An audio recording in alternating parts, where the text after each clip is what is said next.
Sa nakaraan nating pagbisita sa ospital para matignan ang sitwasyon ng aking kapatid, lahat tayo ay nakaranas ng kirot, sakit dahil sa ating napanood. At ngayon, mga kalingap, ay papalikan ko ang aking kapatid para hatiran ng mga donasyon na pinagtulong-tulungan ng mga taong napakamabubuti ang puso. Kaya't ngayon darating ang Pasko, alam ko na marami pang pagdadaanan ng kapatid ko, pero naandyan tayong lahat na nagmamahal sa kanya. Kuya, nag-iiyak ka ng ate. Kuya, kamusta? Ate, nandito na ako dito. Ako lang mag-isa. Kamusta ka, ate? Muntik na ako operahan sa kapos kasi hindi natuloy kasi nakasitibok ng puso ko. Pwede na ako mamatay. Ano yung ibibigay sa akin pang matulong? Pero yung puso ko nga hindi stable. So, malalagay talaga sa alanganin. Possible kung Pwede siyang huminto.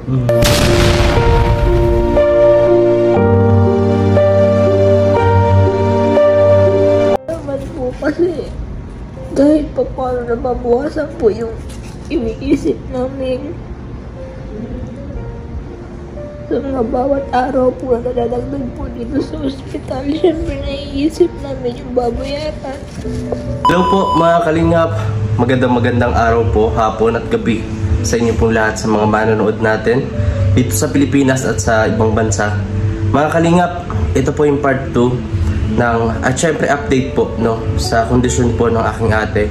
And dito sa intro is sabihin ko po na dapat kahapon ng 8 o'clock ng gabi ay operahan ang ate ko, pero yun nga po ay inatake po, bumilis po yung tibok ng kanyang puso at sumama po yung kanyang kondisyon po sa yung thyroid. So kung na-cancel po, kinancel po ng doktor yung operasyon. And to be honest, mga kalingap, siyempre nakakagulat, nakakalungkot kasi hanggang ngayon di pa na-operahan yung ate ko. Hanggang ngayon is nananatili pa rin yung sakit. At ngayon, pagpunta natin sa ospital muli, makita natin ulit siguro na kung gaano siya namimilipit sa sakit. Kailangan po kasi na paanihin, pababain muna yung tibok ng puso, yung heart rate po ni ate. And siguro kinabahan po siya kaya po ganun. And syempre dito mga kalingap, masaya po ako kasi sa may mga tumulong po, maraming po salamat. Mamaya babanggitin ko po yon, kayong lahat sa mga taos puso po na nagpahatid ng kanilang donation para po sa operasyon ng aking kapatid. And about po sa iba pa na meron po siyang pregnant po ang ate ko, 5 months pregnant. And ayun, di pa natin masasabi kung masasave pa yung baby after operation. Pero ganun pa man, maraming salamat po sa inyong mga prayers.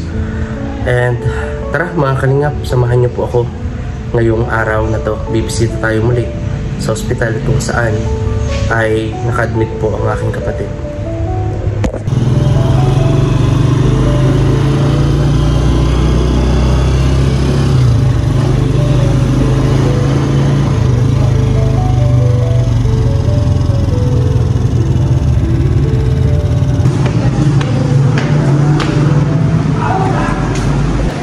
Ayan mga kalingap, nandito na tayo sa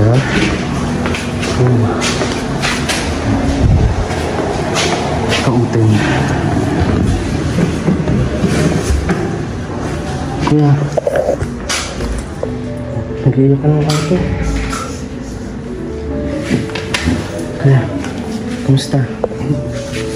Ate, nandito na ako dito. Ako lang mag-isa. Kamusta ka, ate? Muntik na ako operahan sa kapos kasi hindi natuloy kasi malakas yung tibok ng puso ko. Pwede na ako mamatay. Muntik daw siyang operahan kahapon. Hindi natuloy. Bakit daw po? Kasi komplikado. Komplikado. Bawa ng heart rate niya mataas. 130 plus.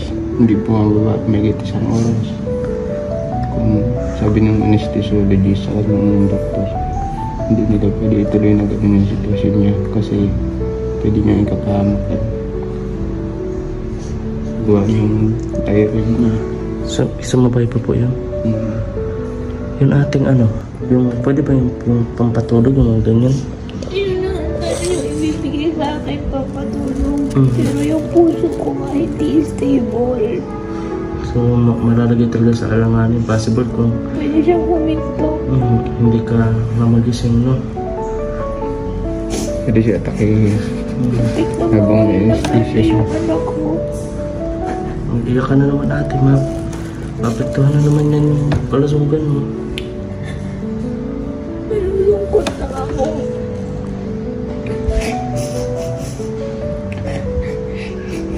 Malungkot na ako. Hindi ko kasi magawang gumaling. Galing ka ate. Kahit anong isip ko na gumaling, parang hindi na ako gagaling. Maraming nagmamahal sa'yo eh. Maraming nagdarasal para sa kaligtasan mo. Salamat. Bali, paano kayo nakakuha ng down? Si Ma'am Nancy. Kay Ma'am Nancy, kay Ma'am Nancy. Tapos kay Ma'am Nancy Lim. Tapos nagpaabot din kay Papa. Kay Papa Efren. Si Ma'am Judy. Yun ang pinandaw niyo ate. Para maoperahan. Pero kapag okay na ate yung anytime na kuya, sinecheck yung yung Hindi siya heart pa. rate ni ate. Ang ginagawa mo sa kanya, pinuna ulit siya ng dugo. Baba potassium niya. Tapos may isang doktor na nagrekomenda para dun sa thyroid niya. Gagamutin mo nga siya. Pagka ganyan ate, ay hindi ka pa opera hanggang ngayon, titiisin mo pa rin yung sakit. Nakakain ka pa ate? Kunti po. Pero sinabihan ka na ng doktor, kumain ka na. Nakainom ka na din pong tubig. Kunti-kunti na. Tinusok ako din, pero okay lang.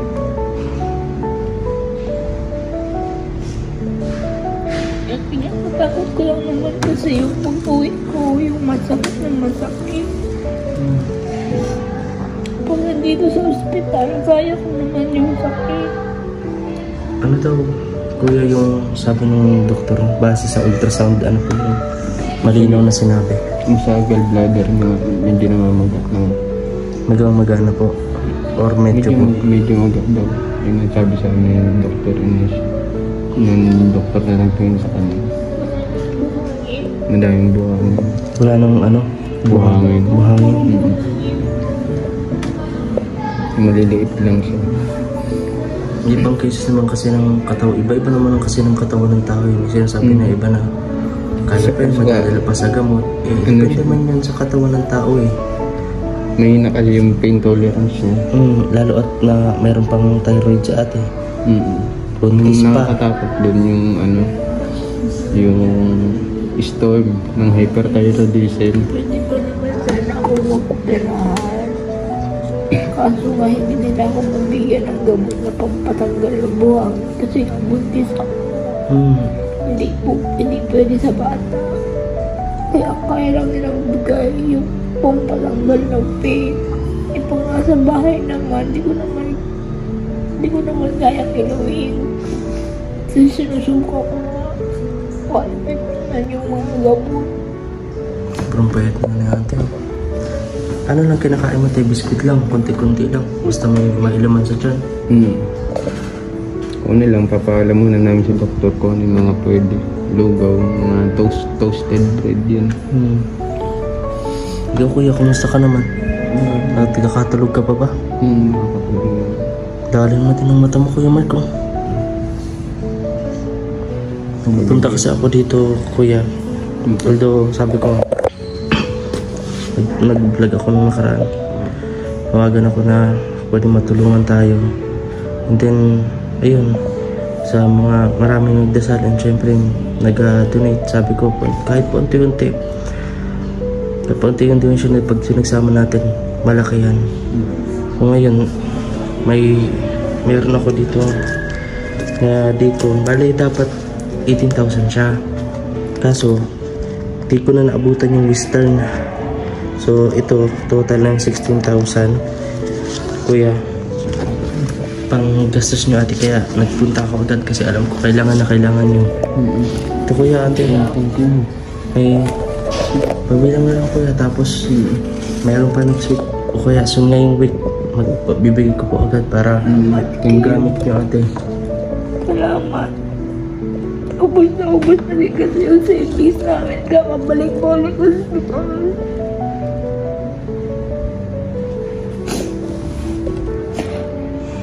Wala namang taong gustong may sakit.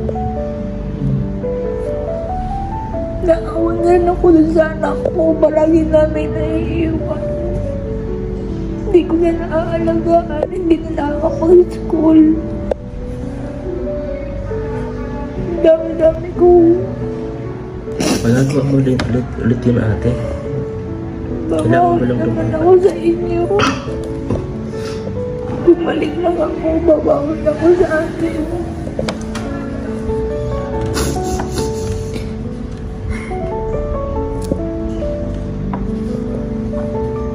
Hindi mo namin kung sino nagpabigay nito. Ayan, wala, iisa lang po ang cellphone ko eh. Isisend ko na lang po sa inyo mamaya, babanggitin natin. Isa lang cellphone ko nila. Mag-isa lang kasi ako. Maraming salamat po sa mga nag-abot ng tulong. Siyempre, nagbigay ang True sa Family no, kay Tita Heidi ng 13,000. Gcash ko, maraming pong salamat. And the rest po, ayan, mabatiin po natin mamaya, no, para ma-acknowledge din yung ano nila. And sa lahat pa ng mag-donate kasi alam ko hindi pa yan sasapat kasi magdadaan pa sa operasyon and then, diba, after operation, may mga kailangan pa. Gamot, etc. test para makasigurado. Thank you very much po dun sa lahat na nagpabot ng tulong kay Ma'am Heidi sa family niya. Sa True sa Family po. Cruza family. Tapos syempre din kay Ma'am Nancy Lynn, kay Ma'am Julie, na nagpaabot kayo, nakapag-down kami. May panggastos dito kaya sa pangangailangan namin kay Len lalo. Maraming salamat po, si God na po bahala mo. Balik ng blessing po sa inyo. Talagang wala nang nasa id talaga kami pabalik-balik. Kaya yung nga nang sabi nila yung savings namin wala. Wala nga po kasi 7 beses na sunod-sunod ngayong taon. 2 months pa lang. 2 months. Tapos, unang pinuntahan nyo, syempre, public, di ba? Halos sa malasakit, nagpunta na kayo lahat-lahat, di ba po? Ginawa na. Nagdi-DSWD ako lagi. Kasi malabas kami, nilalakad ko. DSWD, tapos MAIP. Yan na lang. Na pag may pondo, minsan walang pondo talaga. Kaya, mahina ang katawan mo lalo. Marami lang darasal na gumaling ka. Pinipigil ko naman. Kasi kung naiisip ko yung kahapon, hindi ko na palang iwan yung anak ko. Parang ang sakit. Kaya mo yun ate. Laban lang. Kasi hindi ako natatakot sa operasyon. Pero nung mamalaman ko yung ganun, bigla na lang ako natakot. Kasi natatakot ako dun sa mga maiiwan ko.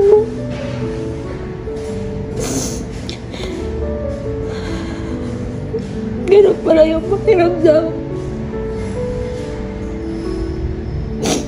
Yung maiisip yung sarili mo, maiisip mo yung mga mahal mo sa buhay.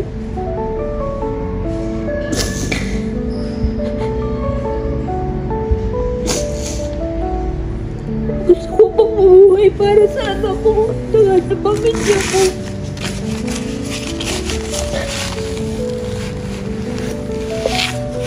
kaya mo natin.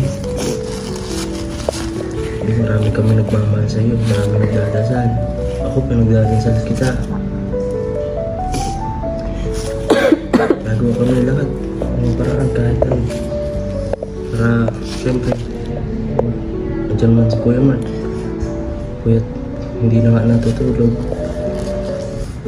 Diba? Saka naghihintay si Casey, yung anak mo.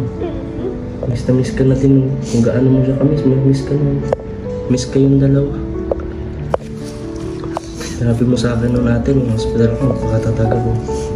Sinunod kita nun, kaya sundin mo din kami. Wala pa, halos ayaw na natin magsilip dito kasi alam mo naman yun. Mahinaan loob na kapag anak na yung pinag-uusapan. Kaya mga dad, marami pa rin mabubuting puso na tutulong sa atin.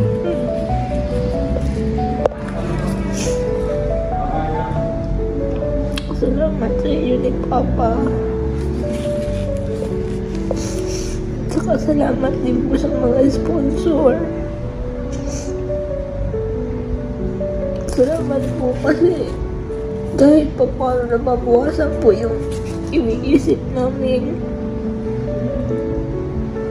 Sa mga bawat araw po na nadadagdag po dito sa ospital, syempre naiisip namin yung babayaran. Isa pa rin po yun na nakadagdag mo. Iyon ko yung Gcash number mo. Ganito yung pa nag-send, i-direct ko na lang sa iyo. Nandun yung sa remittances, mabalik ako. Mga sweet din, may ending week. Maraming salamat talaga din sa kahit yung simula po ng hospital siya ate mo. May mga nagpapabot ng tulong. Madami din sila nagpapabot ng tulong. Kaya maraming salamat din po. Kilala nyo na po kung sino kayo. Sobra talaga. Sa lahat ng mga hospital camp, ito yung parang talagang grabe yung bigat. Kumbaga, komplikasyon na. Marami nga naluha dun sa vlog ko eh. Marami din nagdadasal sa'yo para sa kagalingan mo ate. Mahal din niya sa akin.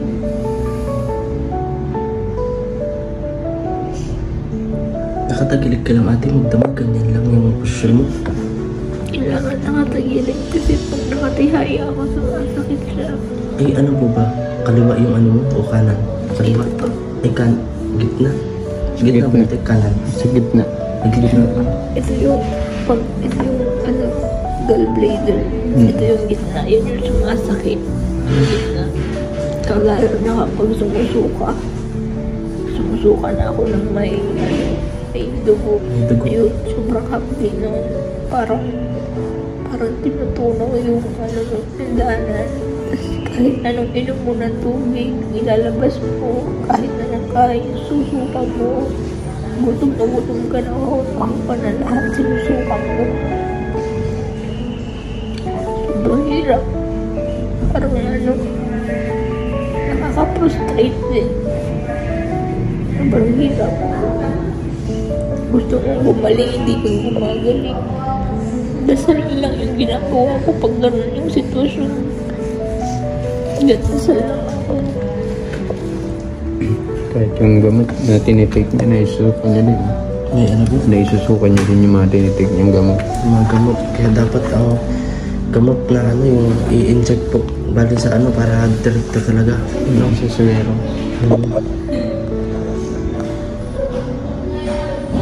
Bali pangalawang araw niyo dito kuya. Pangatlo.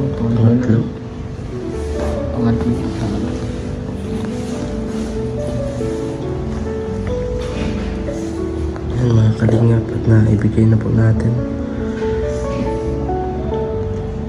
Binigay ko agad kasi alam ko kasi kailangan nyo ngayon. Lalo mag-oopera. Private pa naman to kuya. Sa public, iba yung experience kasi namin talaga. Ako din, nagtrabaho ko sa ospital eh. Alam ko talagang makatipid nga tayo pero yung assurance na masikaso tayo doon. Lalo kapag emergency na gabi na. Di natin sure kung merong attendant, doktor na mag-attend. Yun, naranasan namin kaya nadala din kami. Kasi nga, siyempre gusto ko naman talagang gumaling siya. Makapag-relax siya, hindi siya na-stress. Alam mo naman din sa public, minsan dalawa-dalawa sa isang kama. Tapos sobrang init pa. Kaya nga ako. Kaya naman sana sa public, wala ka na magbabayaran kaya lang. Hindi mo sigurado paglabas mo na okay ba kasi na. Pero pag may yung mga major problema, kumbaga di naman lahat napapukusan lahat. Kaya nag-decide na talaga kami na dito na lang siya, saka ayaw niya nang bumalik sa public dun sa na-experience niya. Talagang grabe, alam ni Papa yun. Magpupunta si Papa dun. Mag-relax ka lang ate, baka siguro yung kinabahan ka kahapon, bakit biglang tumaas yung heart rate niyo po? Hindi ko Gawa ng hyperthyroid niya. Ang hyperthyroid niya, Na-triggered yun. connected yun sa heart. sa brain. Tapos natitrigger lalo yung gawa na nagsusuka siya. Ngayon, kapag suka siya ng suka, tapos yung umatake yung thyroid niya, yung puso niya nabilis yung tibo. Magkasama na yun. Ang nakakatakot yun, tinatawag nilang storm. Biglaan yun, walang control yun, kahit may gamot hindi na control. Ang mahirap ate yung yung inuoperahan ka na, hindi na nagkaganon, no? Na-stop Diba? ang puso. Kaya sabi ng dalawang doktor ko, sabi ni anesthesiologist, saka ng doktor, nag-uusap sila, hindi nila gagawin yun. Lalo ng anesthesiologist. Risky nun eh. Sobra talaga. Kaya dapat i-maintain na stable yung heart rate mo na maayos hanggang sa pwede na siyang mag-undergo ng operation. At least mga gamot muna yun, di talaga kasi pwede. Kaya sabi ko ang gabi, di bali nang hindi mo na matuloy. Basta walang komplikasyon na gano'n. Yun nga lang, is yung titiis pa rin si ate. Sobrang sakit. Nabibigyan mo nila ako ng gamot pang patanggal, pampabawas ng sakit, panganti ko. Kaya nakakaya ko na lang. Pag sa bahay lang talaga, hindi kaya. Kasi walang gamot, walang swero. Tinanong ko rin naman niya kung pwede sa bahay na lang ako magpaswero. Hindi ko pwede. Kasi komplikado yung sitwasyon ko. Ano po yung situation? Hindi pwede ako yung Depende kasi paswero. sa case yan. Bali ate mo, pakatatag ka lang. Marami nagdadasal para sa'yo, marami naging update. Kaya agad-agad bumalik ako. Kasi kami nila Papa, nadasal kami para sa'yo. Alam namin kakayanin mo natin. Papasko pa tayo. And this time kami naman ang magbibigay ng regalo sa'yo. Ay hindi na pala sa'yo. Sa anak mo lang. Kaya huwag pakatatag ka. Magsama-sama lang tayo sa Pasko. Masaya na ako. Kompleto lang tayo sa Pasko. Masaya na ako. Kasama sila kuya. Kaya huwag pakatatag ka natin. Tamasok ko yun. Papakatatag para sa iya. Kaya nga. Minsan naawa na rin ako. Huwag mo lang aawayin ate. Ha? Sige. Huwag mo aawayin. Nakamatal sa balutan.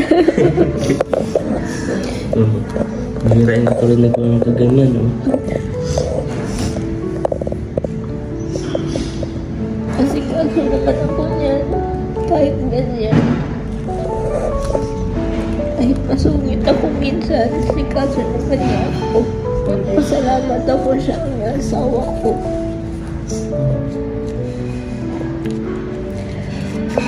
Salamat ako sa mga kapatid ko, mababait. Hindi ate, mabait ka din naman. Namana-mana lang. Kahapon, hindi mo siya makausap maayos kahapon. Oo, talagang halos buong interview ko nung isang gabi. Talagang puro ni ate. Kasi masakit yung ganito ko kahapon. Tsaka hindi ka nun nakakakain kasi. Gutom na gutom ka nun, te. Kaya niya ganyan lang eh. Nagang kurot lang siya dyan. Pinagmahal kasi ako Kasi yung operahan na pag ako pinagabihan. Ano, parang pastime o ano? Fasting. Fasting siya. Fasting. Ang sabi naman nung IM ko kanina, kaya daw ako nag-palpitate ng gano'n kasi dehydrated na ako. Pero nung chinek niya ako ngayon, okay naman na daw.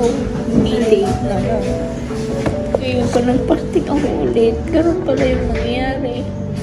Mag-dehydrate na naman ako. Mabilis na naman ang heart rate ko. Kaya sana na may stable na. Tama, kaya mo at pagdarasan namin.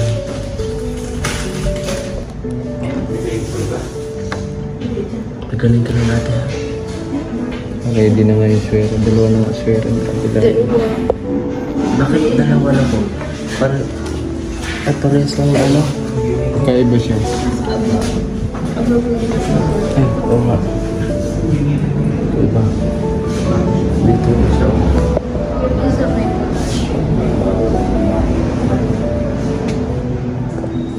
kailang hanap sa akin, swear. Nahihirapan na siya ng Pero nakahanap ng ugat. pasa na. Ano pa yun dito? May pasa pa yung mga ito. Mga nung bago kami lumabas. Hirap ko hanapan ng swear.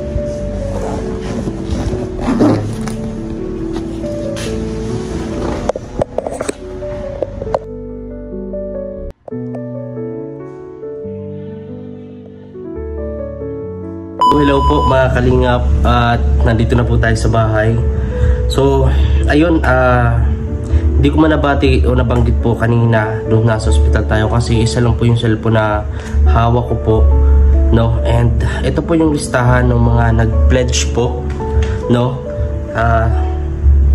Marami pong salamat unang-una sa inyo po lahat na magtiwala at tumulong po para sa kapatid ko.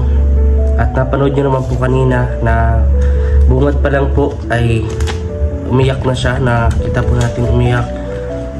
So nabigat syempre sa bilang kapatid, no?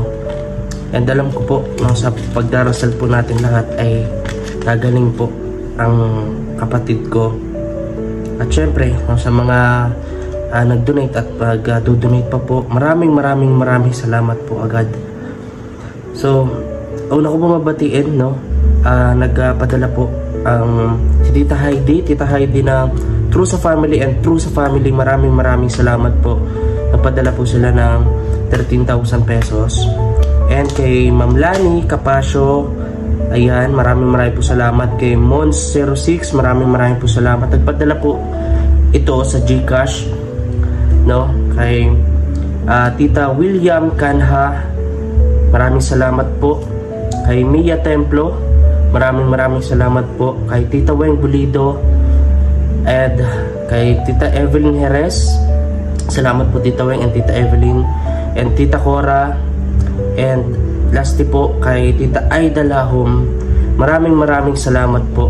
In total po yan mga kalingap, no, ng 18,000. So may claim po tayo, no, mga kalingap, na 2K. So yun po is send na lang natin po sa GCash. So sa mga magdodonate pa po mga kalingap, maraming pong salamat. Pinatunayan lang po natin na kung gaano tayo bilang Pilipino na magdadamayan. Hindi man natin kadugo, hindi man ninyo kadugo kami, is nandyan po ang inyong pagmamahal at pagdarasal. Maraming salamat po. Kaya salamat po sa inyong panonood, sa pag-share po ng vlog natin. Maraming pong salamat.